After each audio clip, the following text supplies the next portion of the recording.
Assalamu alaikum wa rahmatullahi wa barakatuh, mes frères et sœurs. Aujourd'hui, accrochez-vous bien, une scène inattendue vient de secouer le monde géopolitique. Donald Trump, en personne, débarque à Abu Dhabi pour un forum économique majeur.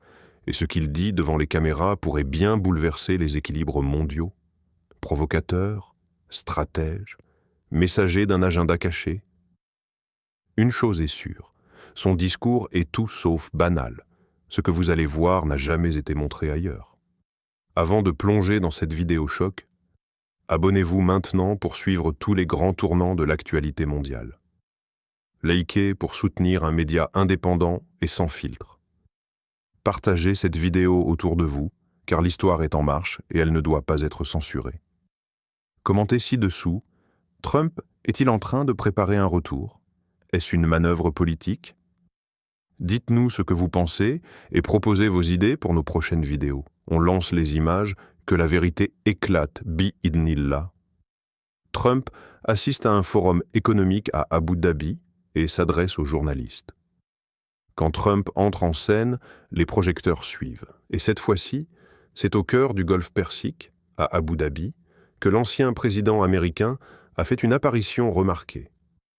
Le 15 mai 2025, la capitale des Émirats arabes unis a accueilli le Gulf Future Investment Summit, un forum économique international rassemblant dirigeants politiques, investisseurs mondiaux et capitaines d'industrie pour discuter des grands enjeux économiques du moment.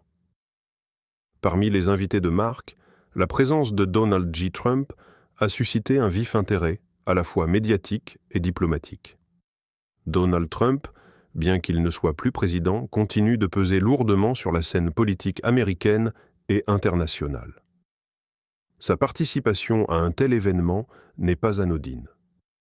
Figure clivante, adulée par une frange du monde des affaires et décriée par d'autres, Trump semble préparer minutieusement son retour en politique. Certains observateurs y voient une manœuvre stratégique dans le cadre d'une éventuelle candidature à la présidentielle de 2028, d'autres, une volonté de consolider son image d'homme d'affaires globalement influent, capable d'agir au-delà des frontières et des mandats officiels. Abu Dhabi n'a pas été choisi au hasard. La ville, emblème de la modernité du Golfe, incarne la montée en puissance des Émirats arabes unis sur l'échiquier mondial. Grâce à une stratégie d'investissement agressive, à des infrastructures ultramodernes, et à une diplomatie active, les Émirats sont parvenus à s'imposer comme une plaque tournante incontournable entre l'Occident et l'Asie.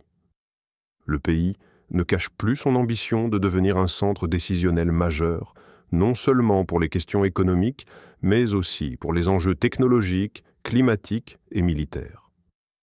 Le choix d'inviter Donald Trump à s'exprimer lors du sommet s'inscrit dans cette logique de rayonnement. Il symbolise un pont entre la puissance américaine et les ambitions du Golfe. En offrant une tribune à l'un des visages les plus reconnus et les plus discutés de la scène internationale, les organisateurs du forum ont assuré une visibilité maximale à l'événement, tout en envoyant un message fort. Abu Dhabi est désormais un lieu où les décisions importantes se prennent et où les leaders, qu'ils soient en exercice ou non, viennent peser dans le débat global. Cette introduction pose les bases d'un événement où se croisent intérêts économiques, calculs politiques et stratégies d'influence. La suite du forum et les déclarations de Trump n'ont fait que confirmer que, dans ce genre de rendez-vous, rien n'est laissé au hasard. L'objectif du forum économique? Le forum économique d'Abu Dhabi, baptisé cette année Gulf Future Investment Summit, s'est imposé comme l'un des rendez-vous incontournables du monde des affaires et de la géopolitique internationale. Son objectif principal est ital et clair: rassembler décideurs politiques, chefs d'entreprise, investisseurs et influenceurs du monde entier afin de façonner les nouvelles alliances économiques de demain. Dans un contexte de recomposition des équilibres mondiaux, ce forum vise à stimuler les flux d'investissement, encourager les partenariats stratégiques, promouvoir les technologies émergentes et surtout, renforcer la position des Émirats arabes unis comme un carrefour mondial d'innovation et de finances. Des représentants venus de plus de 40 pays ont répondu présents. Parmi eux, on retrouve des délégations de Chine, de Russie, des États-Unis, de France, d'Inde, ainsi que des pays d'Afrique et d'Amérique du Sud. Des géants de la tech comme Google, Amazon et Huawei côtoient d'autres des acteurs majeurs du pétrole, des énergies renouvelables, de l'armement et de la finance. Le sommet ne se limite pas aux discours symboliques. Il donne lieu à des annonces concrètes, des protocoles d'accord et des signatures de contrats d'une valeur totale estimée à plusieurs dizaines de milliards de dollars. La participation des États-Unis, bien qu'officiellement représentée par plusieurs diplomates et cadres d'agences économiques, a été fortement médiatisée en raison de la présence de Donald Trump. Ancien président des États-Unis, figure encore influente du Parti républicain, il incarne une vision du leadership économique orienté vers le deal, l'efficacité et la politique d'influence. Son intervention, plus qu'un simple discours, a été interprétée comme un signal politique. Les États-Unis, quelle que soit l'administration en place, entendent préserver leur rôle d'acteur incontournable du Golfe. Les relations entre Washington et Abu Dhabi s'articulent autour de 3 axes majeurs: le commerce, l'énergie et la défense. Les Émirats arabes unis figurent parmi les principaux partenaires économiques des États-Unis dans la région. Ils sont à la fois clients de l'industrie militaire américaine et investisseurs importants dans la Silicon Valley. Le forum a permis de réaffirmer ces liens, tout en explorant de nouvelles pistes de coopération, notamment dans l'intelligence artificielle, la cybersécurité et les technologies vertes. L'impact de ce type de rencontre dépasse largement le cadre régional. En repositionnant Abu Dhabi comme une place stratégique entre l'Orient et l'Occident, le sommet participe à redessiner les trajectoires économiques post-crise. Il marque également une transition dans la manière dont les pays du Golfe veulent désormais être perçus, non plus seulement comme fournisseurs d'hydrocarbures, mais comme acteurs incontournables du futur numérique, climatique et financier mondial. Dans ce contexte, la participation d'un ancien président américain comme Donald Trump donne une dimension géopolitique forte à un forum à la base économique. Il ne s'agit plus seulement de parler de milliards, mais aussi de pouvoir, d'influence et d'avenir. Le discours de Donald Trump, devant un parterre de dirigeants économiques, de chefs d'État, d'investisseurs du Golfe et de journalistes du monde entier, Donald Trump a pris la parole avec l'assurance qu'on lui connaît. Vêtu d'un costume bleu foncé et arborant sa célèbre cravate rouge, il a livré un discours dense, marqué par des déclarations à la fois économiques, politiques et symboliques. Sans lire de prompteur, il a alterné anecdotes personnelles, slogans familiers et attaques voilées à l'encontre de ses adversaires, politiques comme commerciaux. Dès les premières minutes, le ton est donné. L'Amérique est toujours la première puissance économique du monde et elle est ouverte aux affaires comme jamais auparavant, affirme-t-il avec emphase, recevant un premier round d'applaudissements polis mais attentifs. Trump se présente comme le garant du leadership économique américain, fustigeant les politiques de son successeur sans le nommer.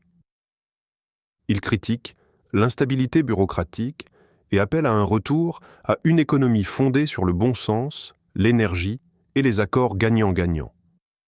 L'un des points centraux de son intervention porte sur le rôle de l'investissement privé dans la stabilité globale. Trump exhorte les États du Golfe à intensifier leurs investissements aux États-Unis, promettant un climat plus favorable, moins de régulation, plus de résultats. Il loue les Émirats arabes unis pour leur esprit d'innovation, leur audace en matière de modernisation et leur capacité à penser grand, une qualité qu'il juge essentielle dans un monde devenu frileux. Il martèle « Nous avons bâti une économie américaine qui écrasait tous les records.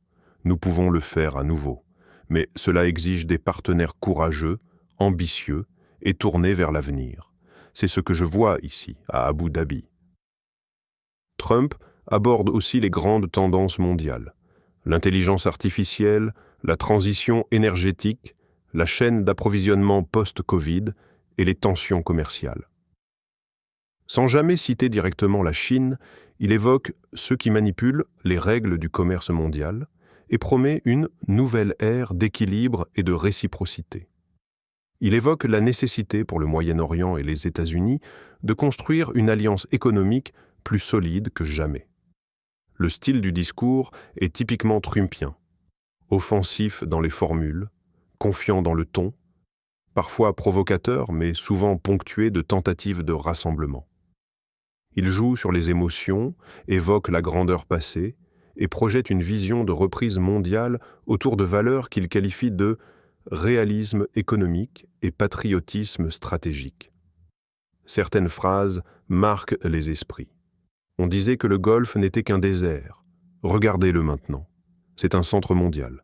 L'Amérique a besoin de bâtisseurs comme vous. Le futur ne sera pas écrit par les technocrates, mais par ceux qui osent signer des accords. Et je suis l'homme des accords. La réaction dans la salle est contrastée. Certains applaudissent avec chaleur, notamment parmi les représentants du secteur privé, séduits par son discours pro-business. D'autres, plus réservés, restent dans une posture d'observation, sensible à la polarisation que Trump continue de susciter. Les officiels de plusieurs pays occidentaux gardent une certaine retenue diplomatique, tandis que les entrepreneurs émiratis et saoudiens affichent un enthousiasme calculé. À la sortie de l'intervention, les couloirs bruissent de commentaires. Provocateur mais visionnaire, confie un investisseur américain.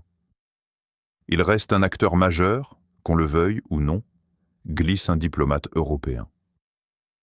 Trump, fidèle à lui-même, a réussi une fois de plus à capter l'attention, à susciter le débat et à marquer les esprits dans une salle où chaque mot compte et chaque geste est observé.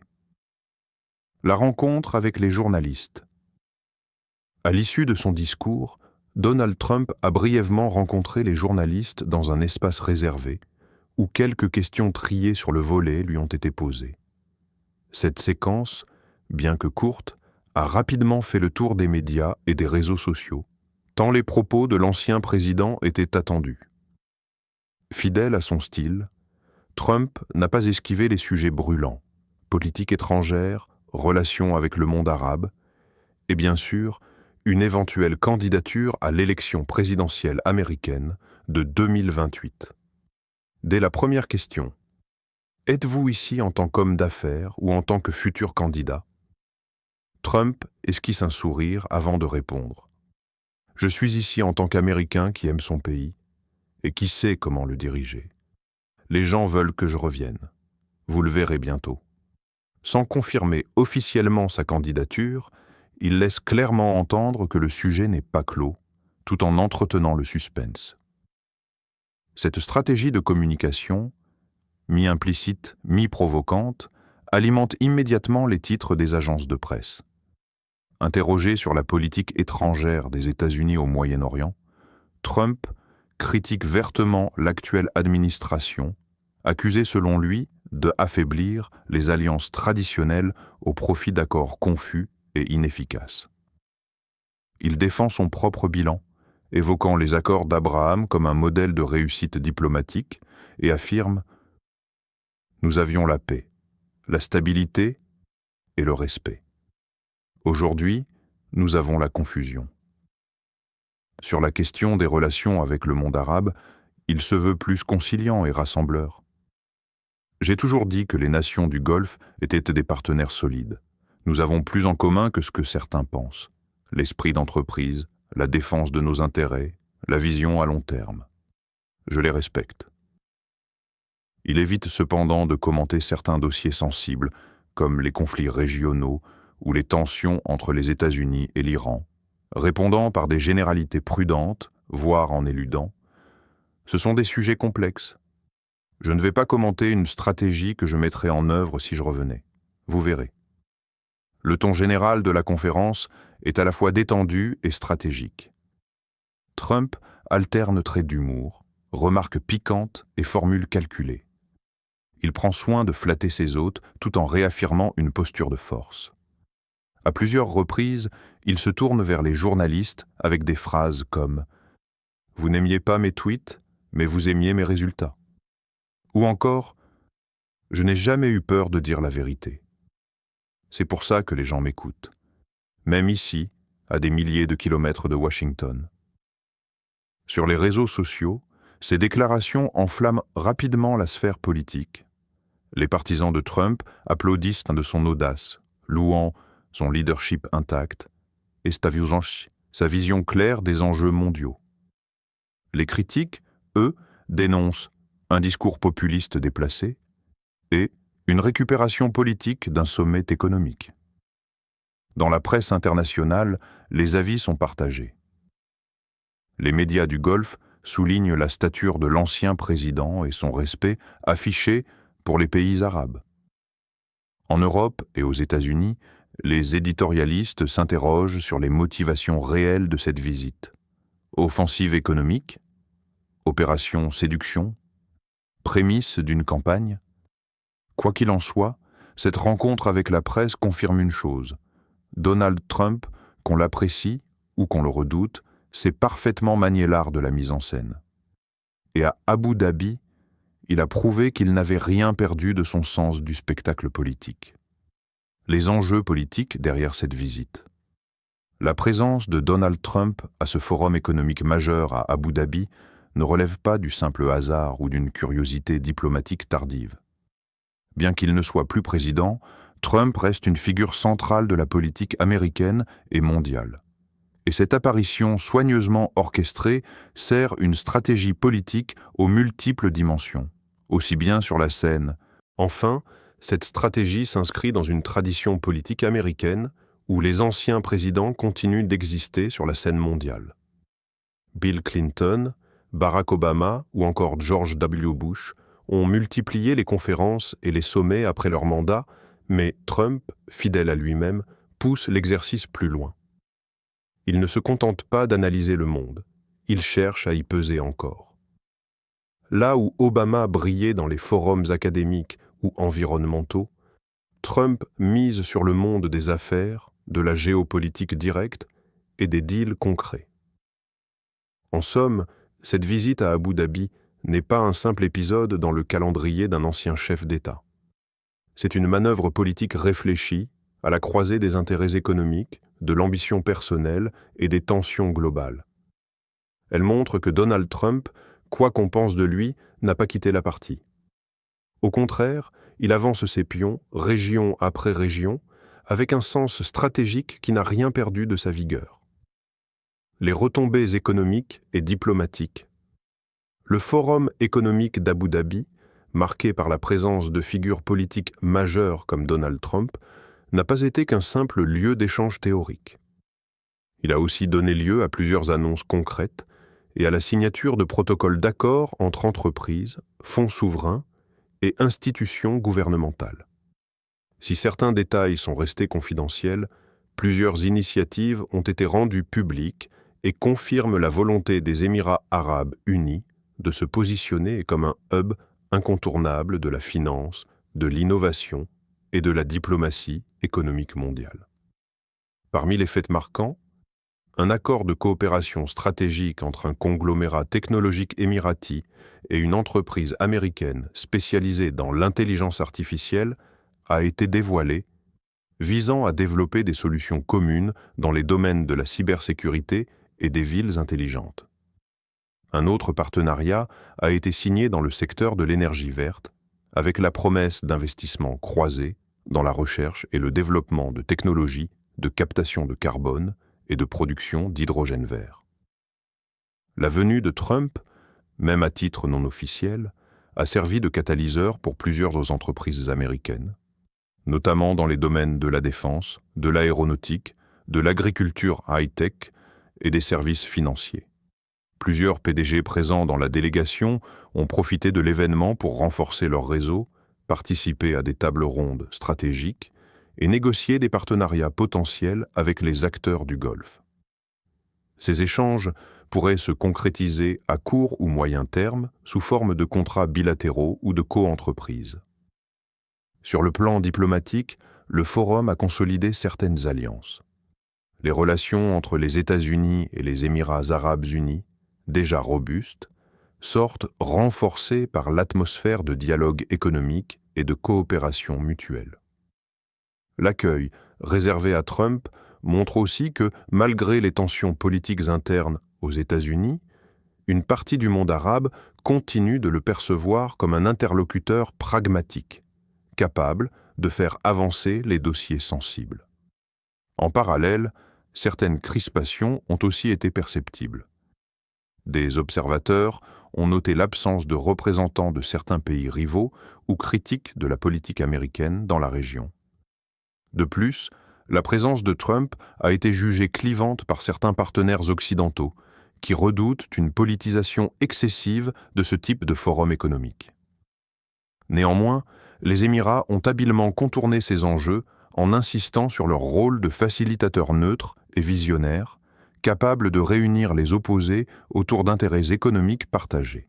Enfin, cet événement s'inscrit dans la stratégie d'image des Émirats, qui cherchent à se projeter au-delà du pétrole et à bâtir une réputation de capitale mondiale du business et de l'innovation. L'organisation du forum, son décor luxueux, la qualité des intervenants et la couverture médiatique internationale ont tous contribué à renforcer l'aura diplomatique et économique d'Abu Dhabi. En accueillant une personnalité aussi médiatique que Trump, les Émirats montrent qu'ils savent conjuguer pouvoir d'attraction, pragmatisme économique et calcul diplomatique. En somme, les retombées de ce forum vont bien au-delà des annonces immédiates. Elles s'inscrivent dans une dynamique d'influence à long terme où se croisent ambition nationale, rivalité régionale et redéfinition des équilibres mondiaux. La visite de Donald Trump au Forum économique d'Abu Dhabi aura marqué les esprits bien au-delà des murs feutrés de l'événement. Par sa simple présence, l'ancien président américain a replacé son nom et sa vision au cœur d'un espace stratégique, celui où se croisent diplomatie, affaires et géopolitique. À une époque où les États-nations cherchent des interlocuteurs stables dans un monde incertain, Trump a montré qu'il pouvait encore incarner une forme de leadership, paix, controversé, certes, mais influent. Du côté des Émirats arabes unis, cette visite vient conforter leur position de carrefour mondial. En attirant des figures de premier plan, ils affirment leur rôle d'acteurs diplomatiques agiles et proactifs, capables de dialoguer avec toutes les sensibilités politiques. L'impact de cette rencontre pourrait se faire sentir à plusieurs niveaux. Opportunités économiques accrues pour les entreprises américaines, reconfiguration diplomatique dans le Golfe, mais aussi effet d'image pour Trump lui-même dans la perspective d'un retour éventuel sur la scène électorale. Pour les États-Unis, cette démarche souligne un glissement progressif vers une diplomatie plus personnalisée, où des leaders, même sans mandat officiel, continuent à façonner les relations internationales. Le Moyen-Orient, quant à lui, reste un terrain de compétition stratégique où chaque geste, chaque forum, peut faire basculer des équilibres fragiles. Alors que les projecteurs s'éteignent sur Abu Dhabi, une question demeure. Trump a-t-il lancé une nouvelle ère de diplomatie économique personnelle? Ou bien assiste-t-on simplement à un épisode de plus dans le feuilleton d'un homme qui refuse de quitter la scène? Une chose est sûre. L'avenir dira si cette visite fut un coup d'éclat ou le prélude à une nouvelle ambition mondiale. Ô Allah, toi qui détiens la souveraineté de toutes choses, toi à qui rien n'échappe dans les cieux ni sur la terre, nous te demandons, Seigneur, de nous accorder la clairvoyance en ces temps de confusion et de nous doter de compréhension et de sagesse face aux événements qui nous entourent. Ô Allah, tu connais ce que renferment les cœurs et ce qui se trame en secret. Accorde-nous une lumière qui nous guide à travers l'obscurité des discours et des intérêts cachés. Ô Allah, si ces rencontres apportent un bien pour la communauté, bénis-les. Et si elles cachent un mal contre l'islam et ses fidèles, repousse-le loin de nous et réduis à néant les complots. Fais de nous ceux qui écoutent la vérité et la suivent. Et ne nous laisse pas parmi les insouciants ni les égarés. Ô Allah, soutiens la vérité et ceux qui la défendent, affaiblis le mensonge et ceux qui le propagent, et accorde-nous la lucidité lorsque le vrai et le faux se confondent. Que la paix et les bénédictions soient bien là sur notre prophète Muhammad, sa famille et ses compagnons. Amin.